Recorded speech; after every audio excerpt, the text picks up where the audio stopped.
Break के बाद एक बार फिर से आपका स्वागत है डीडी न्यूज पर। आप देख रहे हैं इस वक्त, और अब हम आज बात करेंगे बीजेपी के सेवा सुशासन प्रदर्शन की।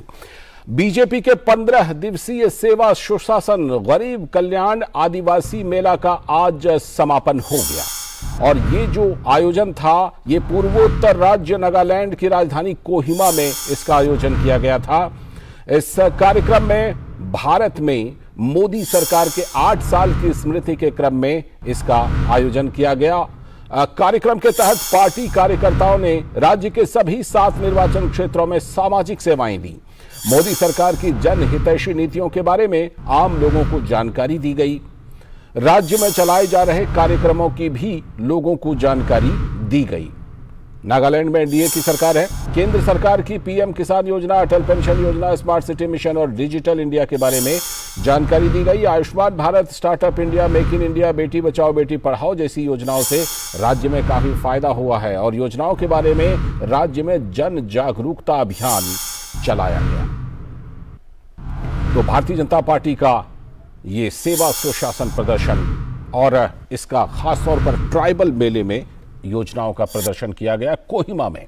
इस खबर पर जुड़ रहे हैं हमारे संवाददाता रजनीश त्रिपाठी हमारे साथ। रजनीश, भारतीय जनता पार्टी ने जिस तरह से पूर्वोत्तर राज्य में इस मेले का आयोजन किया, ट्राइबल मेले का आयोजन किया, वहां पर इस सेवा सुशासन प्रदर्शन का आयोजन किया, भारतीय जनता पार्टी की क्या कोशिश है कि दूर दराज के इलाकों में भी योजनाओं के बारे में जानकारी पहुंचाई जाए और उन इलाकों में भी पार्टी का और ज्यादा विस्तार किया जाए? रजनीश,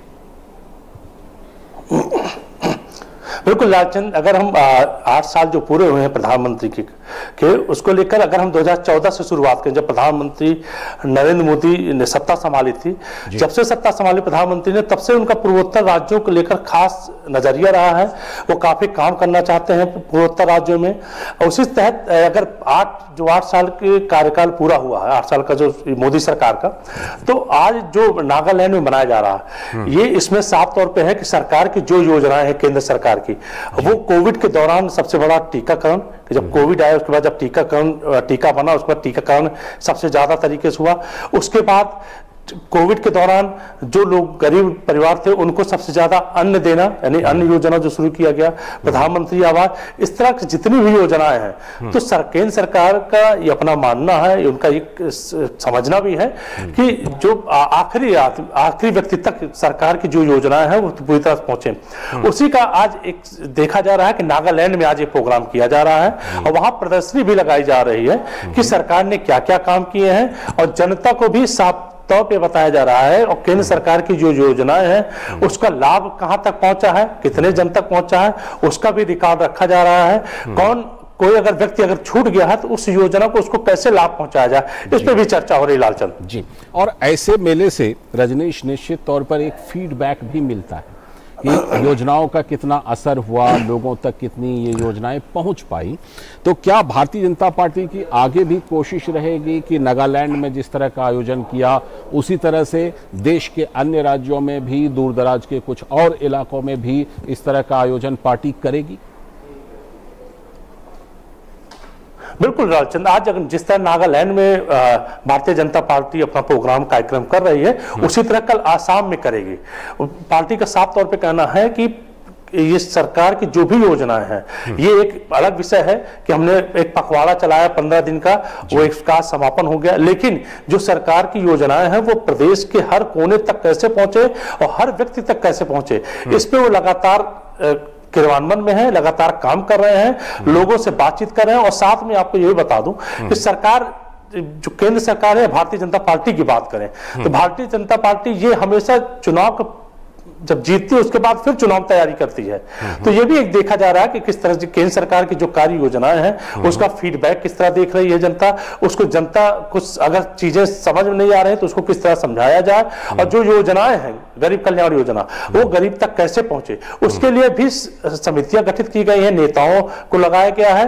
और आज की बात करें, आज जो नागालैंड में वहां पे जो अनुसूचित जनजाति के अध्यक्ष हैं वो खुद वहां पे प्रोग्राम करने गए हुए हैं, और ये भी साफ तौर पर था कि इस प्रोग्राम की तैयारी तैयारी के लिए 15 दिन से लगातार तैयारी की जा रही थी, ताकि ये बड़े स्तर पे कार्यक्रम हो और ज्यादा से ज्यादा लोग इस प्रोग्राम में आए, और जो नरेंद्र मोदी के केंद्र सरकारी जो योजनाएं हैं उसकी जो प्रदर्शनी लगाई गई है, ज्यादा से ज्यादा लोग इसको देखें और समझने का प्रयास करें। लालचंद, रजनीश, नागालैंड वो राज्य है जहां पर भारतीय जनता पार्टी ने एक तरह से अगर कहा जाए तो पिछले चुनाव में कमाल कर दिया था। अगर आप देखें, मतलब राजनीतिक पृष्ठभूमि देखें, राजनीतिक चुनावी इतिहास देखें, तो कमाल कर दिया था भारतीय जनता पार्टी ने नागालैंड जैसे राज्य में।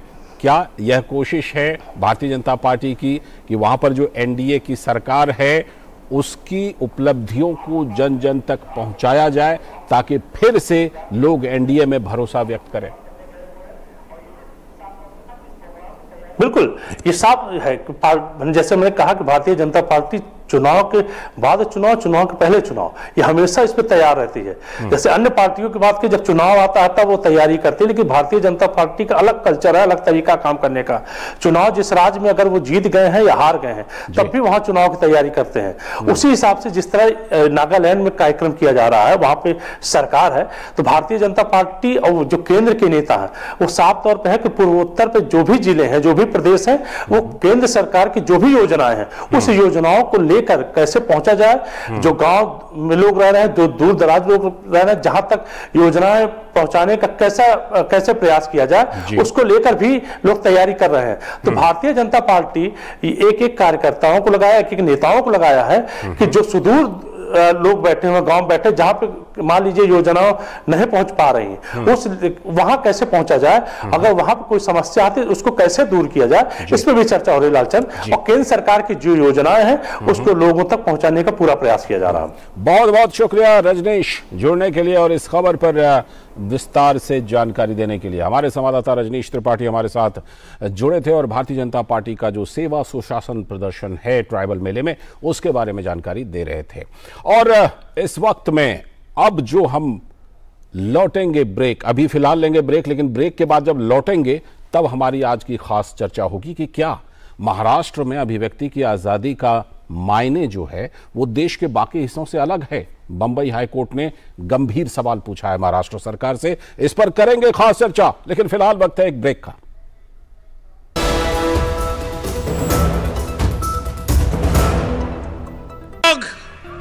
व्यक्ति, परिवार, समाज, देश, विश्व और संपूर्ण मानवता को जोड़ता है।